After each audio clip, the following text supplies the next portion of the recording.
Thank you very much. I'd like to call this Committee of the Whole meeting of July 15th, 2024 to order. Good evening, everyone. My name is Lynn Timmers, Councillor and Chair of the General Business and Finance Committee. I'd like to begin by reading a safety notice. In the event of an emergency, please evacuate council chambers to the nearest exit through the chamber doors and obey all instructions given. And if assistance is required, please see the Deputy Clerk. Once you have evacuated the building, please gather in the front parking lot outside of Town Hall. Also, please ensure your cell phones are on silent, or even better, turn them off. And lastly, the Town of Lincoln Committee of the Whole meetings are posted on our YouTube channel. Closed captioning is available on all of our videos by selecting the closed captioning button on the bottom right of the video. Members of committee are in attendance in person and remotely, with regrets from Councillor Mikulik. We have staff in attendance in person and remotely. Are there any declarations of interest? Councillor Murray?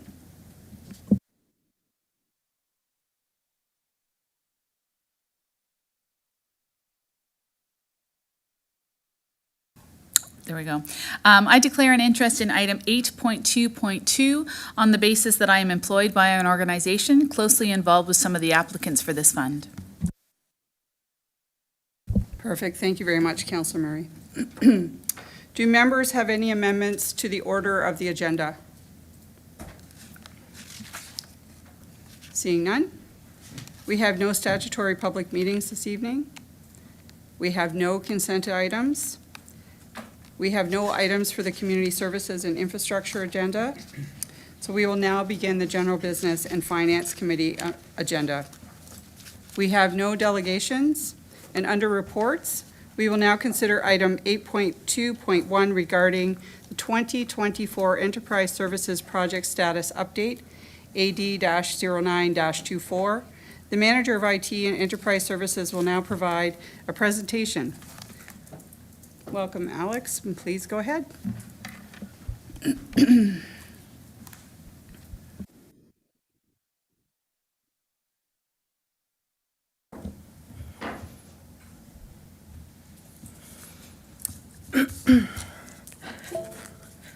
Good evening, members of committee and staff.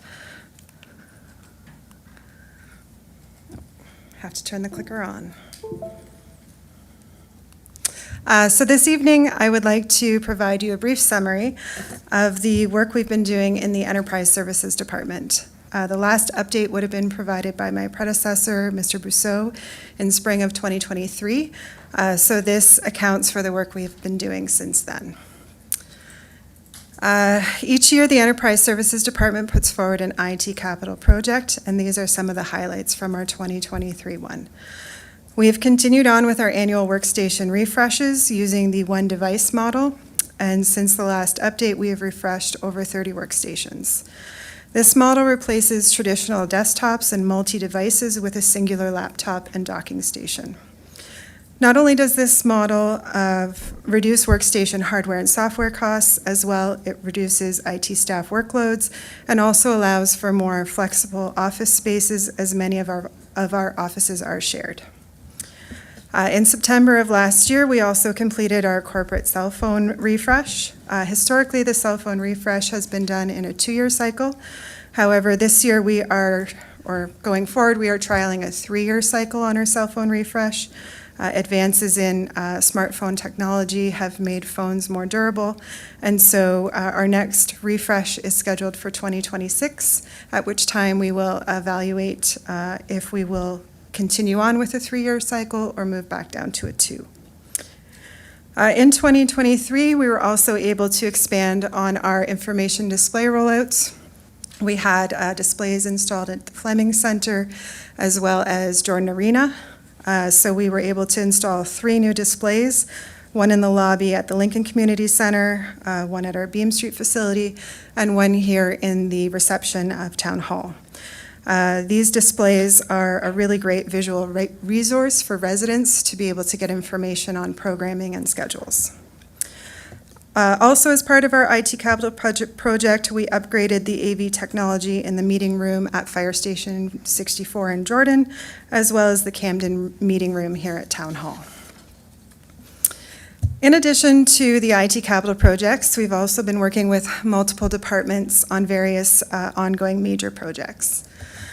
We've been working with the building and planning departments to transition their municipal permitting from City View to Cloud Permit. The building module went into production in April of 2023, and the planning module just went into production last month. So we are now reaching the final stages of the project, which involves exporting the historical data from the previous software to the new software, and we anticipate we will have that work done by the end of 2024. We've also been working with Niagara West Fire and Emergency Rescue on a new fire and emergency management system. This transition was necessary as the previous software solution called Firehouse was ending its Canadian platform, and they did in fact actually end their platform in October of last year. So we've been working with First Do, which is also a US company, to build out a new Canadian platform. So although we have moved into production with First Do because the previous vendor ended production, we are still working with them to ensure that things like OFM reporting and inspections meet all of our Canadian regulatory requirements. We've also been working with HR and Finance on a new human resources information management system. This will help automate many of the manual processes in HR and payroll. We were working towards a go-live date of payroll of January 2024. However, testing completed in December showed some inaccuracies on the back end with the accounting of the software and how it was allocating expenses to various GL accounts. So the vendor has been working to correct those issues, and recent testing has shown significant progress. So we anticipate we will be able to set a new go-live date for that soon.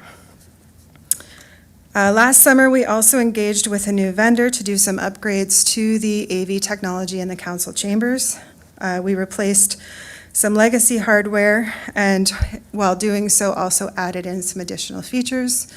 So this is things like the movable chair functionality. We also added in a electronic counselor queue as well as a remote counselor queue for hybrid and virtual meetings. Upon completion of that work, we did experience some ongoing technical issues that has been narrowed down and isolated to a single piece of hardware. So we are working with the vendor on solutions for that. And while we are working on getting that resolved, we are going to move forward using the multi-view display for our meetings.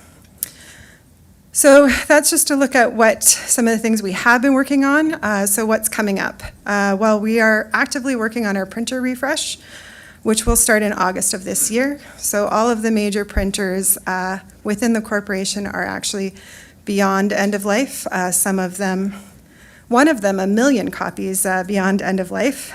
So they were in need of replacement. And so we will be working with the vendor to replace our entire fleet of printers. We have reduced the number of printers, and moving forward, we're going to go with a lease option. This lease option incorporates a support and management contract with the vendor, and by utilizing the vendor management options, we can add in additional printer features that we didn't have, and it will also remove the need for us to have a dedicated print server, which is a significant cost savings. In connection with the building and planning permit modernization, we are also evaluating our Emily ticketing system. The current solution is no longer supported and needs to be replaced. So we are meeting with Emily staff to talk about what their needs are for a new solution. And once we have an understanding of what they need, we will start working towards finding a replacement. Then the remaining two are really maintenance projects. It's probably no surprise to anyone in this room that we do occasionally lose power. So it's really important that we have strong UPS units, which stands for uninterrupted power supply.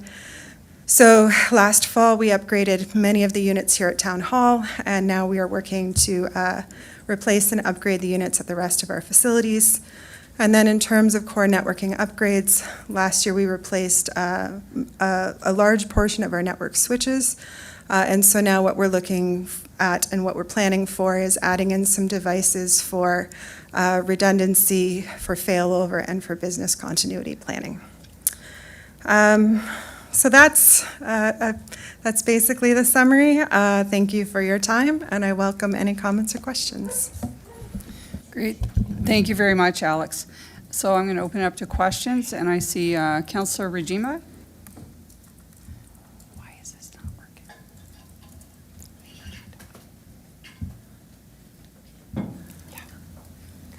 Got it. Thank you, Councillor Chair Timmers. I'm trying too hard. Okay, fair enough. Go ahead, Councillor. I have a question about the proposed UPS. How long will that, what will that power, and for how long?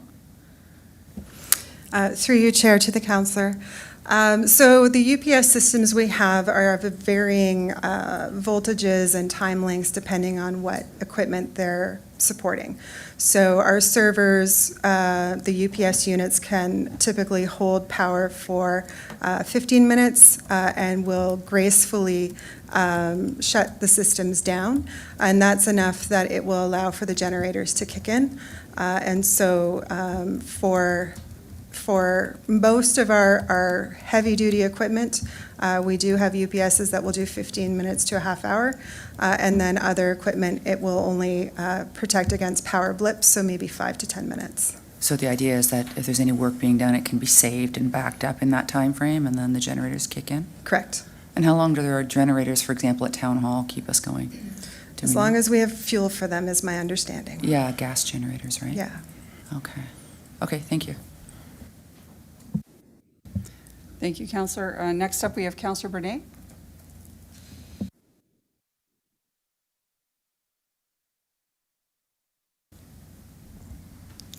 Thank you, Chair Timmers. Through you to Alex.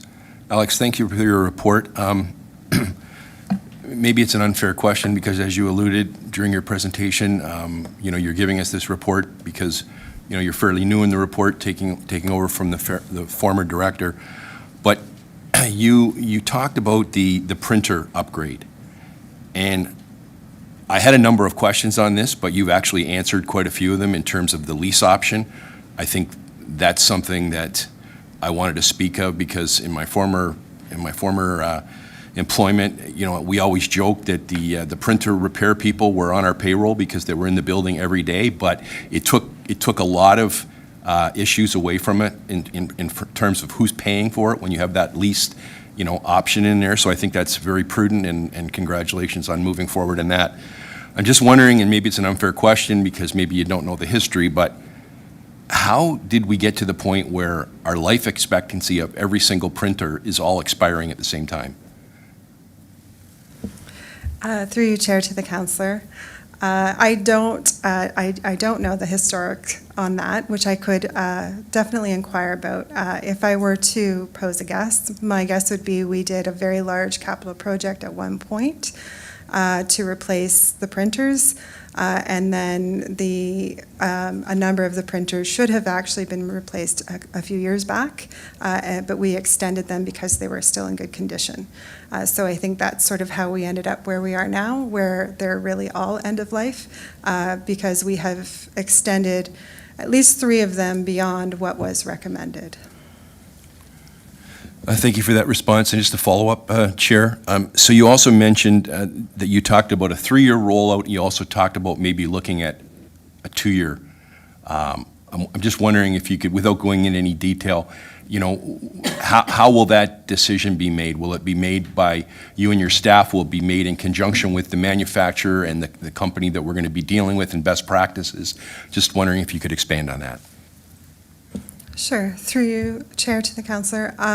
So that's for the cell phones, will be the 2-year to 3-year.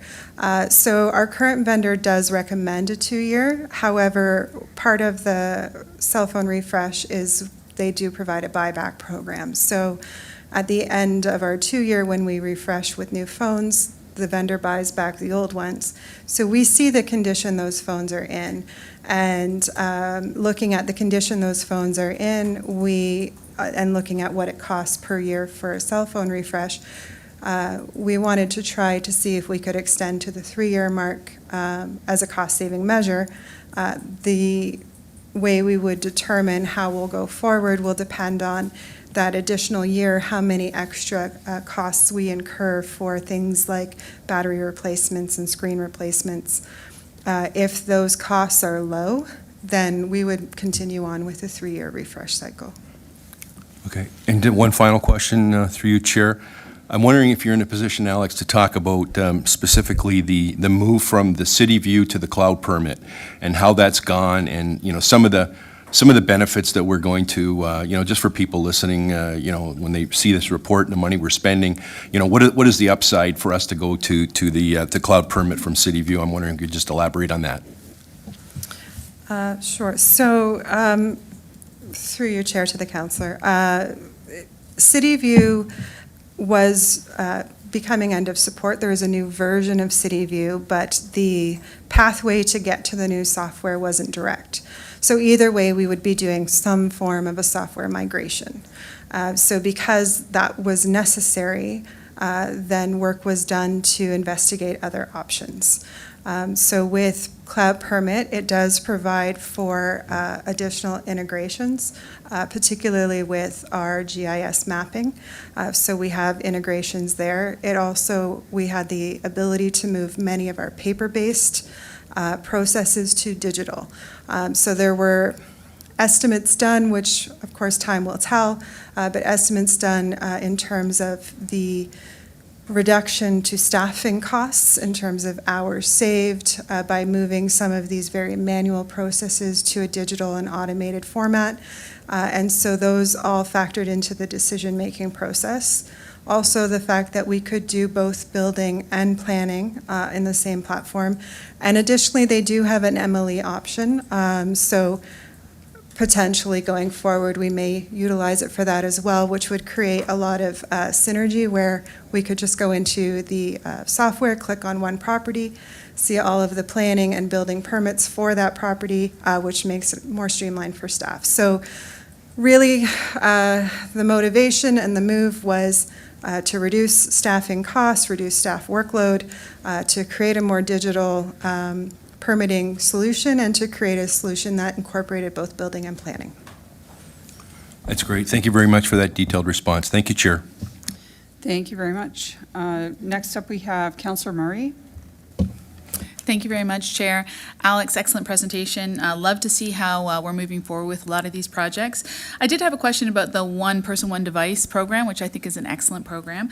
I know that it's an ongoing thing as we hit end of life. We're at that point, we're changing from a desktop to a laptop and a docking station.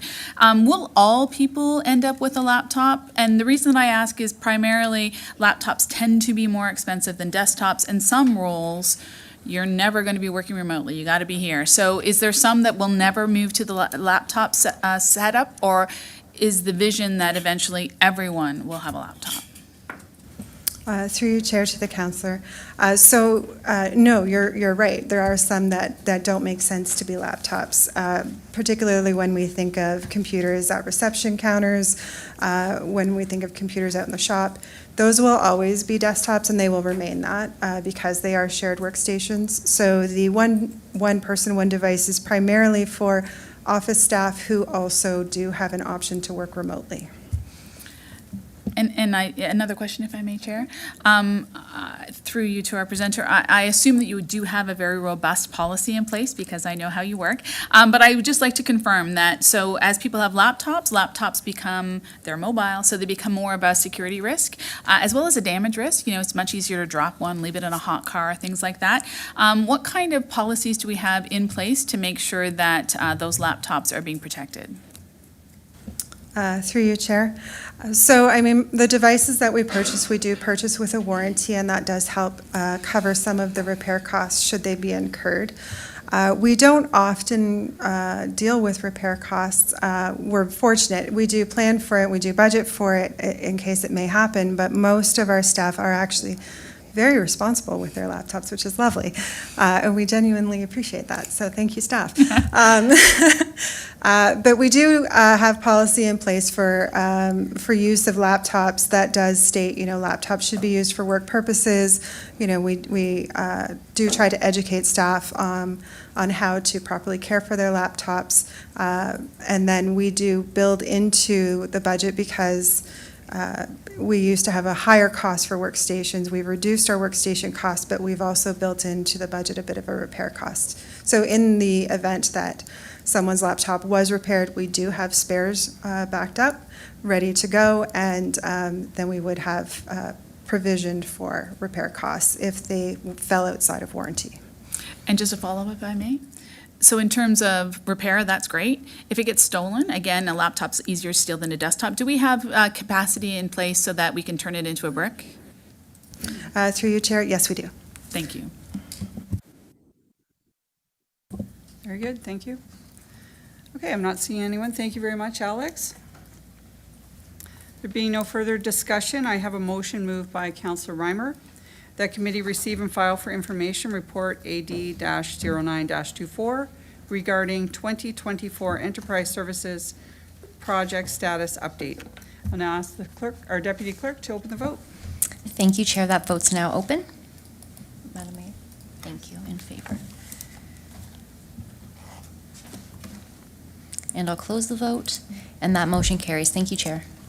Thank you very much, Devan. We will now consider item 8.2.2 regarding the 2024 Niagara Benchland Destination Development Fund allocation, AD-08-24. The Director of Economic Development and Communications and the Tourism Development Officer will provide comments. Paul and Brittany, welcome. Go ahead, Paul. Thank you, Chair, and good evening, members of committee. It's a pleasure to be up here. Both Ms. Bazlewski and I are pleased to be here this evening recommending the awarding of the Niagara Benchland Destination Development Fund. As committee will recall, the Development Fund was put forward back in 2022 as a method to support the growth of tourism in Lincoln, one of our community's best opportunity for economic prosperity and job creation. This initiative underscores the town's commitment to fostering tourism and enhancing our destination brand, the Niagara Benchlands. And for the past 2 years, the fund has had economic benefits supporting festivals and events throughout our community, fostering that prosperity I'm talking about, and setting the stage for long-term economic growth. So please note, these recommendations are based on a thorough evaluation and unbiased evaluation of the applications by the Evaluation Committee, which Ms. Bazlewski will be talking about. For next year, we are going to work closely with our business community to increase the quality and number of applications and get the fund application window open a little bit sooner in Q1 of 2025. We look forward to your questions this evening. Madam Chair, appreciate that, and over to Ms. Bazlewski. Thank you, Mr. Deaney. Good evening, Mayor Easton, members of council, and fellow town staff. I come before you this evening on behalf of my fellow evaluation committee to provide commentary on the outcome of our collective adjudication in this year's evaluation process, as well as to provide more added context to the administration of the funds, as Mr. Deaney previously mentioned. The evaluation committee met diligently in June to review 12 applications in total, representing 11 businesses within our community. Each one of these applications presented an innovative and promising project aimed at enriching our community and developing the destination overall. I would like to extend my deepest gratitude for the members of this committee, including Mr. Paul Deaney, Madison Daly, Devan Kripp, Councillor Pecheriva, as well as our joint DMO partners in the City of St. Catharines for their representation of Karen Doyle on our committee as well. This year, the committee is recommending the allocation of $25,000 from the 2024 Benchlands Development Fund to 3 outstanding applicants, each selected for their alignment with our strategic destination development goals and potential for significant positive impacts within our community. These projects include the Niagara Peninsula Conservation Authority's 50th Anniversary Thanksgiving Festival. This signature event welcomes annually anywhere between 25,000 to 28,000 visitors to Lincoln over 4 days. This 4-day festival, held in October over the Thanksgiving weekend, hosts over 150 local craft and external artisan vendors, live demonstrations, tours throughout the 1800s Heritage Village, local food and beverage representation, a farmer's market, live music, and family entertainment. The committee has recommended that this project receive an award of $14,000. The second applicant of note is the Siouxland staff application, which was written on behalf of the Wineries of Niagara Benchlands, a newly forming not-for-profit organization in development with our strategic wine sector. This project involves the development of a comprehensive 5-year strategic business plan to support the launch and ongoing programming of this newly formed not-for-profit. The strategic plan that they have identified will help this group achieve clear and realistic goals and expectations, ensuring sustainable development and success of their member winery partners located in the Niagara Benchlands. The Evaluation Committee has recommended an award of $10,000 for this initiative. The third applicant we would like to note this evening is Cherry Lane for their Blossom Fest. This annual Blossom Fest, which is held on the first Saturday of May, coincides with the peak blossom season in Vineland. This vibrant, agritourism-driven festival showcases our local breweries, wineries, food trucks, artisans, musicians, local charities, and small businesses, celebrating our community's unique offerings. Our Evaluation Committee has recommended an award of $1,000 to support this festival. To ensure these funds that are allocated annually to local businesses are used effectively and responsively, we have established a comprehensive set of final reporting requirements, as well as a robust check and balance system, starting at the intake period and moving right on through to final award disbursements. Let's delve into some of these key points in the final reporting requirements so I can bring more context to this administration. First and foremost, every recipient who is awarded must publicly acknowledge the support of the town. They also must lead all related project communications with a Niagara Benchlands and Town of Lincoln logo. In the absence of this space, they do need to require a written acknowledgement of this support. These communications must be reviewed in advance by our tourism team as well as our communications team to ensure brand integrity. For the final reporting stage and the financial reporting stage, a minimum of 10% of the overall awarded or suggested project funds that the town is awarding will be held back until the project is fully completed and the final report is submitted with satisfaction. This includes the remittance of all invoices, receipts, and proof of payments for the eligible expenses funded by the grant. The applicant must also submit a final report. Within this, recipients must submit a detailed final report of the use of the funds and the project's overall impact within 60 days of project completion. A reporting template is provided by town staff to help facilitate this process and ensure equitability amongst all applicants and further transparency back to council about the use of the funds.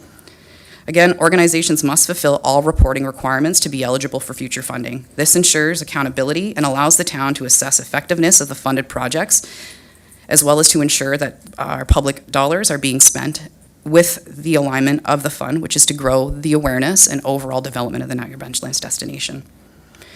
To further ensure transparency and accountability within this process, we have also implemented a check and balance system, which includes but is not limited to, obviously, oversight with our evaluation committee using a standardized evaluation matrix, so every single application is evaluated in the exact same manner against the exact same matrix. We also ensure that post this review, committee members actually meet to have an in-camera session to discuss each one of these applications as well as its merits in alignment with the fund. It is at this time that the Evaluation Committee determines the recommended awards to be presented to Council. Once Council has approved those funds, we, town staff, work with local applicants who have been successful in receiving this fund to ensure they fully understand their roles and responsibilities in meeting the eligibility requirements for this fund and ensuring future access as well. Throughout the process, town staff monitor the project progress, making sure that these applicants are actually meeting their suggested and proposed timelines, and we are seeing the economic benefit of our support. Again, at any point in time where there are any significant changes to a project, these must be made in advance with town staff at their approval before any further disbursement of funds. Additionally, should an applicant not be able to complete the full project as specified within their application, these funds must be returned to the town in a timely period, ensuring that these resources are effectively recaptured and then reallocated to other deserving projects, whether that's in that calendar year or we'd come before council once again to recommend that those be rolled over into the next fiscal year. In conclusion, you can see that the final reporting requirements, as well as the check and balance system that we have employed, are designed to ensure transparency, accountability, and the effective use of municipal funds. By adhering to these requirements, we can collectively contribute to the sustainable growth and the development of Lincoln's growing tourism sector.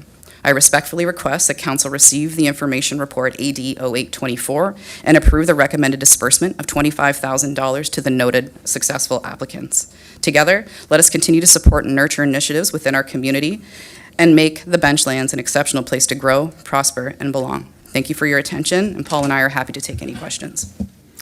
Thank you very much, Brittany. So I'm going to open it up. I have a couple of people in the queue already. So Councilor Regima, you're up first. Thank you, Chair Timmers. So thank you for the report and all the information. And it sounds like there is very detailed follow-up, that they have to submit a report after, and that you're checking everything that they've done through the process. There's a certain amount up front, a certain amount that gets paid out later on.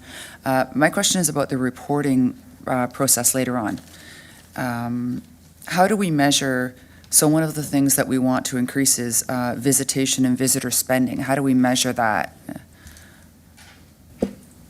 Through you, Chair, to Councillor Rajima.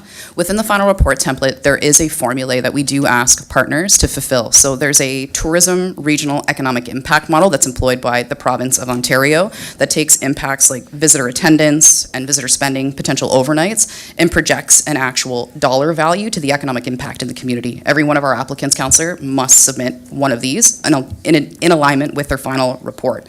Also, in the application stage, it's one of the questions that we ask the applicant is, what do you think your projected visitor spend? Provide your methodology and formulae, as well as the number of visitors you intend to attract by way of your tactics. So are we measuring, thank you for that, are we measuring, when that question is asked of the applicant, are we asking them to tell us what we think that visitors will spend at their particular venue or in the area, and how would they come up with a number like that if it was anything beyond their borders? Through you, Chair, to Councillor Rajima, that tourism regional economic impact model that I spoke about is an algorithm provided by the province that actually takes into account those baseline KPIs, visitation, visitor spending on their location, and extrapolates that into your geographic footprint. So one of the really interesting things about this model, happy to share this with council as well when you're looking at regional impacts for tourism. One of the ways that that model works is it actually looks at your specific unit, in this case, Niagara. So they have a formula for how that dollar value in that supply chain is actually evaluated within the Niagara region. They work with local government to do that, and that's when we get those impact numbers. Now, again, are they completely black and white? No, but they are a model used by the province, and in fact, it's what we use to report in on the impacts of our projects with the province as well. I think it would be interesting to see that. Would you be able to send a link out to us afterwards and just see how that's laid out? That's interesting. Through you, Chair, to Councillor Rajima, you bet I would be happy to supply that to council. There's a few different ways that that economic model works, and there's different ways we can extrapolate that data, so I'd be happy to share that. It's a fantastic tool for development planning. Thank you. Thank you, Madam Chair. Thank you very much, Councillor. Next up, we have Councillor. Thank you, Chair Timmers. Thank you to the delegation on the report. I have a few questions. I'm just wondering, Mr. Danny, you made mention in your original comments that moving forward next year, we're hoping we can make enhancements to the application process. I don't think there's any need to get into that now, but I'm just wondering, so there's three successful applicants getting money or being proposed to get money, and there's 8 or 9 people that were told in some way, shape, or form that they were unsuccessful. What do those discussions look like?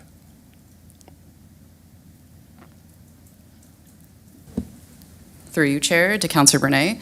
As part of the post tonight's meeting with council and the approved funding awards, what we do is we reach out to all applicants and make them aware of whether they've been successful or not. It's at that time that we also suggest that we do a deep dive into what the merits of their application could have been enhanced to make their application more successful for the future. We recognize that not all of our local operators are as well-versed in writing grants. We've tried to make the intake process as simple as we can, but knowing this is a transparent use of taxpayers' dollars, we need to ensure that there's a level of detail from these applicants to ensure that there is accountability of how these funds will be managed by town staff as well. So we'll at that time, Councillor, we will definitely help our local partners understand where their project or their application, might have fallen down and how they could do a better job in the future. We as town staff, as well as under the recommendation of our evaluation committee, have also suggested potentially running grant writing webinars or workshops in early Q1 to help those applicants who might not be as well confident in this type of application process, to make sure we're upskilling them as well for an even more equitable intake period.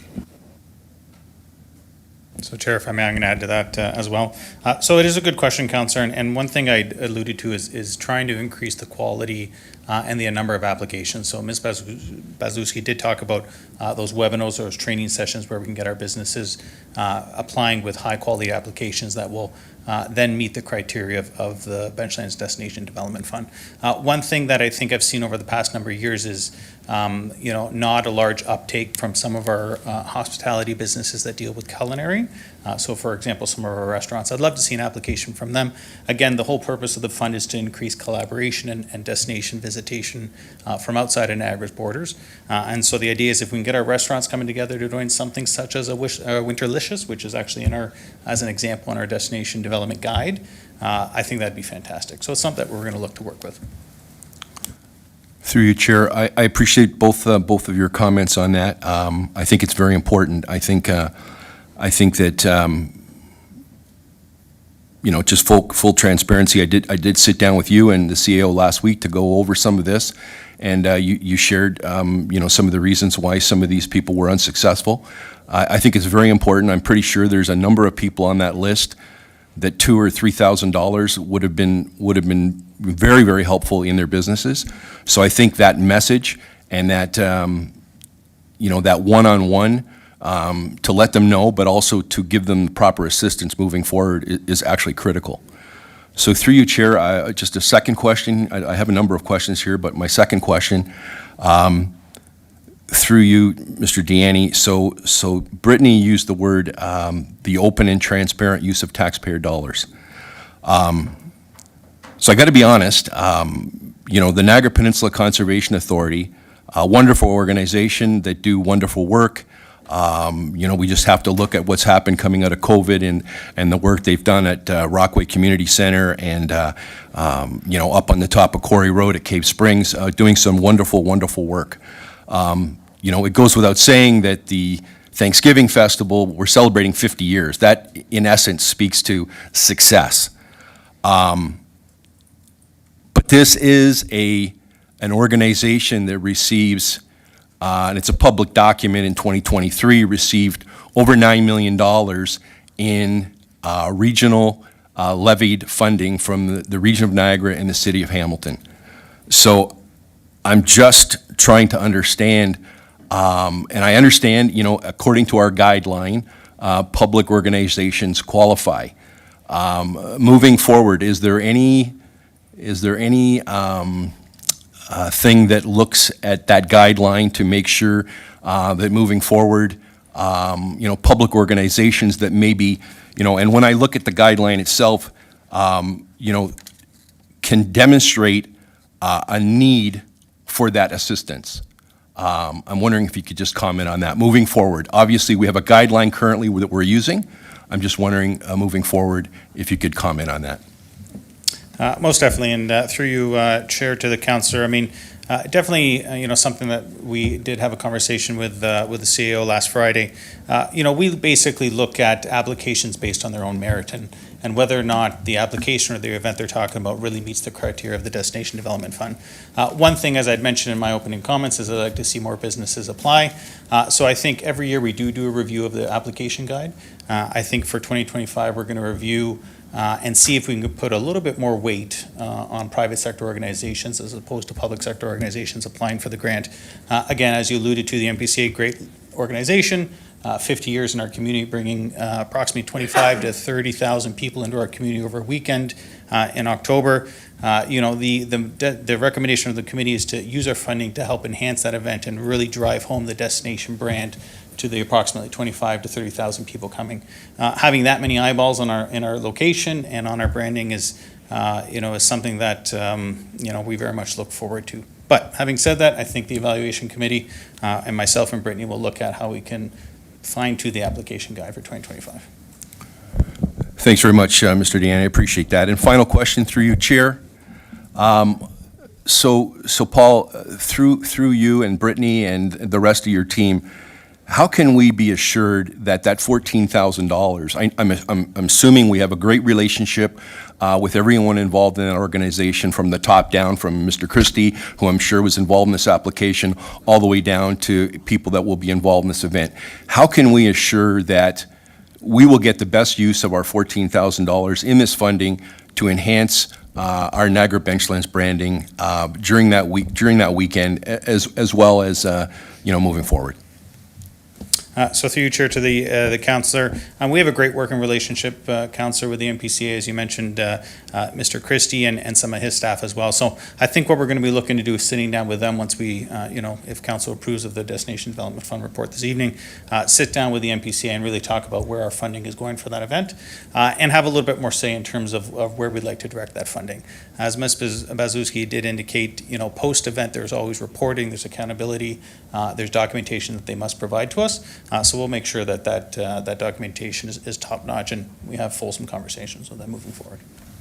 Thank you very much. Thank you, Chair Timmers. Okay, thank you. I'm not seeing anyone else in the queue. So there being no further discussion, thank you both, Paul and Brittany.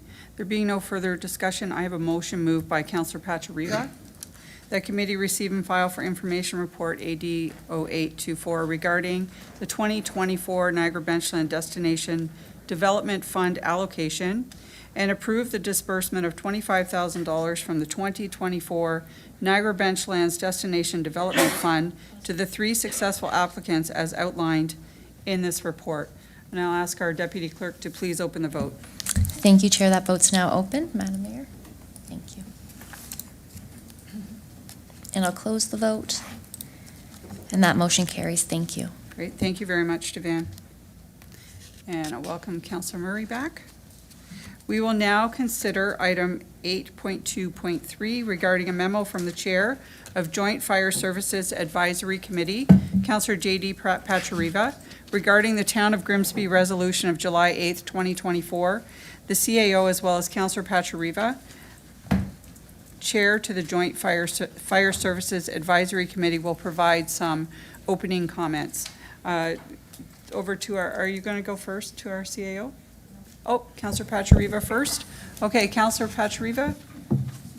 Okay, thanks, Chair Timmers. So I'm bringing forward an update tonight on behalf of the Joint Fire Services Advisory Committee as its chair, and to advise you that the Joint Fire Services Advisory Committee held a meeting on June 19th, where the consultant provided their final report as it pertained to the Niagara West Fire and Emergency Services. Some of the discussions at that meeting were in public as well as in camera. I can share that we received the report from our consultant, and the information can be found on that agenda and on our website for committee calendars. At that meeting, the Joint Fire Services Advisory Committee formed a subcommittee to review a number of areas with respect to the overall terms of reference and shared service agreement, and a commitment to meet more frequently. As more information becomes available, I will be sharing with Council as chair of that committee. The next scheduled meeting is for September 18, 2024. The Town of Grimsby held their council meeting on July 8, 2024, and their council brought forward 2 motions which you have before you tonight. They are seeking our Lincoln Council to endorse these motions in order to proceed with an extension of the pilot, as well as to enter into a joint fire master plan RFP with a commitment to meet a deadline of June 2025. We believe that by endorsing these motions, that Council has explored all information necessary to make a final determination on this shared service, and that it meets the needs of both communities. I will hand it over to our CEO, Mr. Kirkopoulos, to make some additional comments. Thank you very much. And the subcommittee, I'm told, met last week and is already moving that agenda forward. So it was established to bring recommendations to our September meeting so we can act upon them at that time. Thank you very much, Chair Timmers. Okay, thank you, Councillor Pachariva. Over to our CAO. Please go ahead, Mike. Thank you, Madam Chair, and just a few updates to add to Councillor Pachariva's update. He is correct.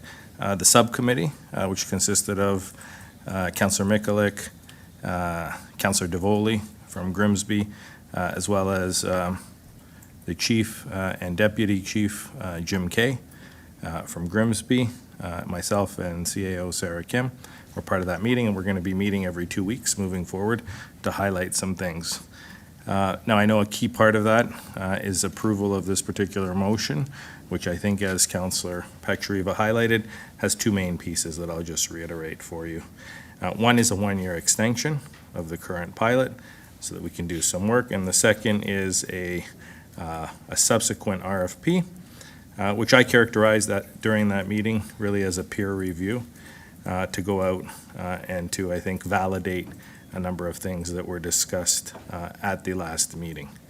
And I think committee was very clear in wanting that peer review and wanting to review what they heard and some of the things that were in the previous consultant's report. And I'll say that a number of the recommendations did have significant human resource and labor relations implications. And as a result of that, I think it's pertinent that we do go back out and that we do some further analysis on those. So here to answer any questions you may have. Thank you, Madam Chair. Thank you very much, Mr. CAO. So, committee, are there any questions regarding this memo from the Chair of Fire Services? I see Councillor Russell. Go ahead, please. Thank you, Madam Chair. Through you to Councillor Pachariva or to the CAO. Again, I completely understand the idea of waiting for the new report to come back. And I'm just wondering if there's any ability to, again, get some financials from our own internal financial department on how the pilot's going, or is it does it need to be kind of part and parcel with that report that's going to come forward from the auditor? Okay, thank you, Councillor. Mike, go ahead. Through you, Madam Chair. Why don't I start, and then Greg, Chief Hudson, if you've got anything you'd like to add further, you can on that. Right now, our merger or our pilot really doesn't integrate any of the operations, Councillor. It really is simply the sharing of a fire chief, as well as some other high-level sharing of resources in terms of the partnership. I think one of the things we want to look at, and one of the things that this particular RFP and peer review will look at, will be much more of a deep dive into the financials. I know the subcommittee's also looking at that, and I know Councillor Mikulic's not here this evening, but if he was, I think he'd speak to the fact that our first meeting was rather lengthy. We had a very detailed agenda. We're going to review each page of the existing agreement that we have in place, and one of the key items is coming back with a financial analysis, both now and potentially moving into the future. So it is forthcoming, but right now at a very high level, we aren't integrating any of our capital. We're not integrating any of our finances, and one could say that's part of the challenge that we face when we're kind of half in and half out. But as a result of that, I probably don't have a lot of financials to share because we're not really sharing any of that. Okay, thank you very much. Councillor Russell? Yep, thank you, Madam Chair. Thank you, Mr. CAO. Thank you. Councillor Pachariva, I see your hand up. Please go ahead. Yeah, through you, Chair Timmers, and I was going to express to Councillor Russell that it's a lot like our pilot that we endeavored with the shared library services, Adam, with Pelham, right? So you do that initial kind of reach out, and it's a high level overview, and then we need to drill down and actually look at outcomes and financial implications going forward, and then make the best possible decision based on that. So we're not there yet, but it's the next step in the process. Okay, very good. Thank you, Councillor. That was a very good explanation and description. I see Councillor Rajima up. Please go ahead, Councillor. Thank you, Chair Timmers. I'm curious about the timeline for completing the master plan and whether that seems reasonable to get an RFP out and having the master plan completed by next spring. Thank you, Councillor. I think I'm going to turn this over to Chief Hudson. Thank you. Through you, Madam Chair. That was discussed at our subcommittee meeting. It is a bit of an aggressive timeline, but it is the feeling of the subcommittee that if we move on it quickly and we focus our efforts on it, that we should be able to complete it within the time frame allotted. So Okay, fair enough, because I remember when we did our fire master plan here a few years ago, there was a lot of interviews going on with stakeholders and the public, and in this case, there'll be 2 municipalities to deal with. So hopefully it could get done in that time frame. I know there's a lot of work that should go into it. Yep. Yeah, thank you. Thank you, Councillor Rajima. Next up, we have Councillor Bernay. Go ahead, Councillor. Thank you, Chair Timmers. So just to follow up on Councillor Russell's question, and I'm not looking for any detailed description or statistics, but one of the things that I was hoping that was going to occur in this shared fire services is that we would be the recipient of some funding from training that was occurring up at the facility in Grimsby, that they had made a huge investment in that training center. So I guess kind of a double question through you, Chair, to maybe the fire chief or to the CAO or to Councillor Patrick, whoever has any information on this. Is there training that's occurring there? And if so, that training revenue, how is it being shared currently during this anticipation of this report after we've been waiting for 2 or 3 years, and now we're going to wait another year? Like, where's all that training revenue going? Is it sitting in Grimsby coffers? Is it being shared? Just wondering if we could elaborate on that. Or maybe it's a closed session comment. I don't know. I'm just putting it out there. Okay, thank you, Councillor. Chief Hudson, did you want to add to that or not, or? Thank I'm you. looking at you. Okay. Madam Chair, just at a very high level, I can tell you that during the first phase of the pilot, we have been operating essentially as 2 separate departments. We've maintained separate budgets and things like that. As the CAO alluded to, we really haven't integrated operations. We haven't integrated budgets as of yet. So, these are some of the things that we are hoping to address, as was mentioned, in a more fulsome financial review as we continue down this road. Okay, thank you very much, Chief Hudson. Councillor? Yeah, so through you, Chair, I appreciate that comment, Chief, but you are the chief for the 2 municipalities, and I'm just wondering if you could just comment at a very, very high level.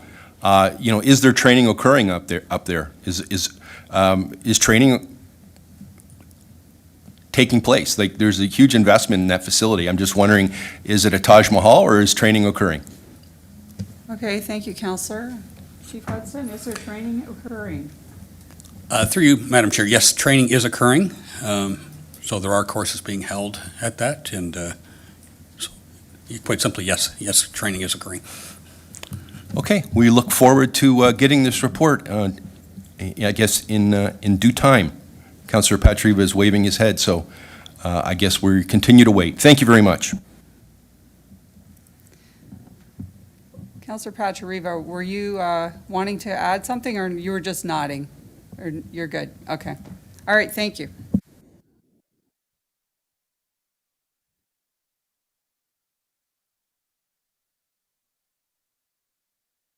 Thank you, Devan. Sorry about that. There being no further discussion, I have 2 motions, with the first moved by Councillor Patriva as follows.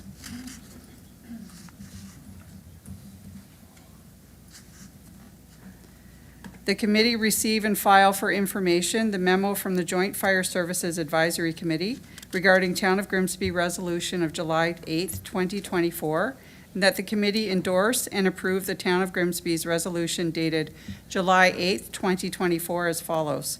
Be it resolved that the Joint Fire Services pilot project be extended to the end of June 2025, conditional upon the Joint Fire Services Advisory Subcommittees negotiating a new service agreement for the 1-year extended pilot project and approval of this service agreement by the Joint Fire Services Advisory Committee at their next meeting scheduled for September 18th, 2024, and that that Grimsby Council receive the Town of Lincoln's council approval to extend the pilot project by August 8th, 2024, as next scheduled council meeting is August 6, 2024, to ensure commitment to proceed with the pilot project extension.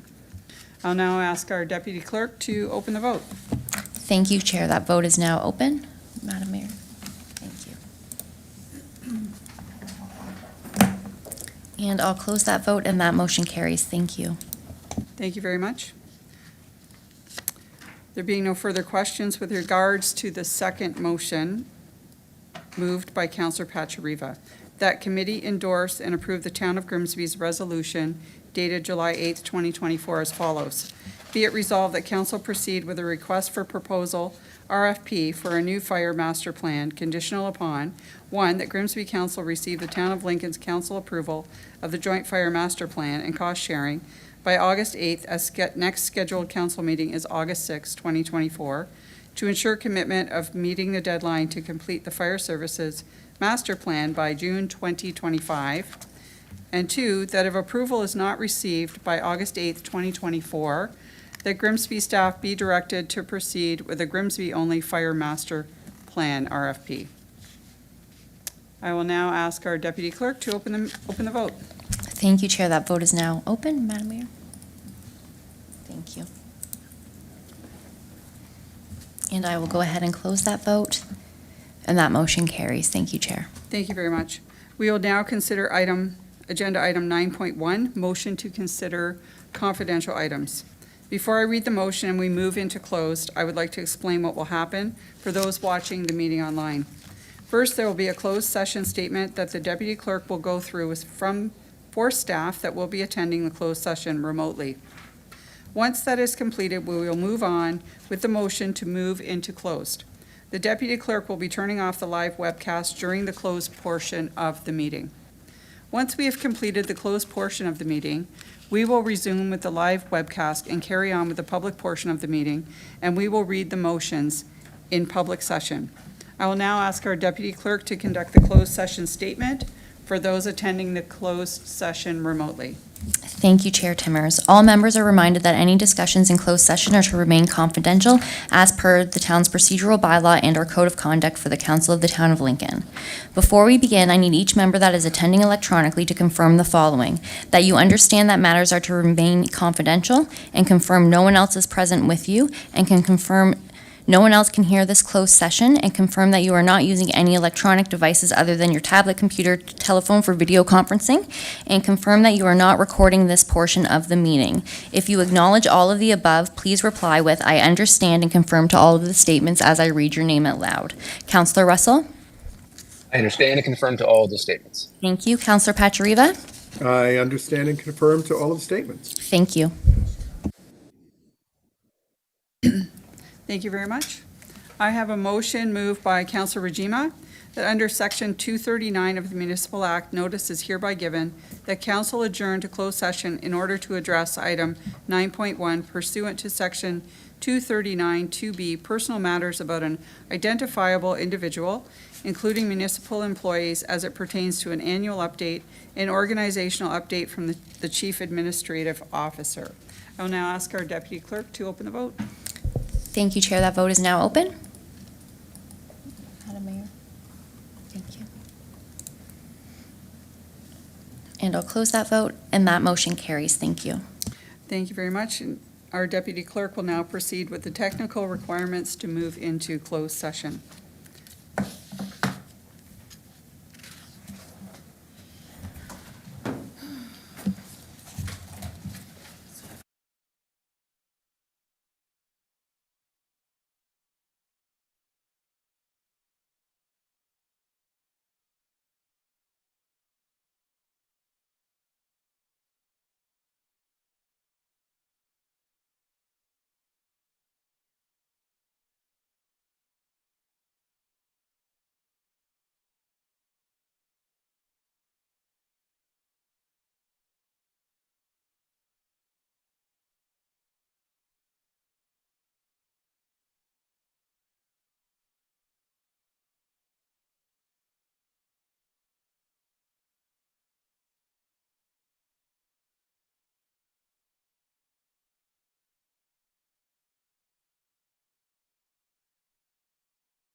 Okay, thank you.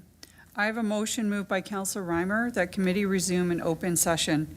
I will ask the deputy clerk to please open the vote. Thank you, Chair. That vote's now open. Madam Mayor? Thank you. Councillor Patriva, may I have your vote, please?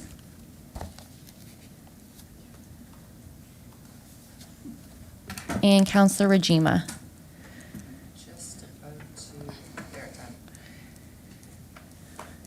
Perfect. I'll close that vote and that motion carries. Thank you, Chair. Thank you very much. I have a motion moved by Councillor Reimer that committee receive and file the confidential updates and the CAO Kirkopoulos move forward as directed in closed session as it relates to item 9.1 pursuant to section 239-2B, personal matters about an identifiable individual, including municipal employees, as it pertains to an annual update and organizational update from the Chief Administrative Officer. Devan, if you could please open the vote. Thank you, Chair. That vote's now open. Madam Mayor? Thank you. And I'll close that vote, and that motion carries. Thank you, Chair. Thank you very much. Do we have any committee remarks? Seeing none. There being no further business, I call this meeting adjourned at 9:06 p.m. Thank you, everyone. Good night.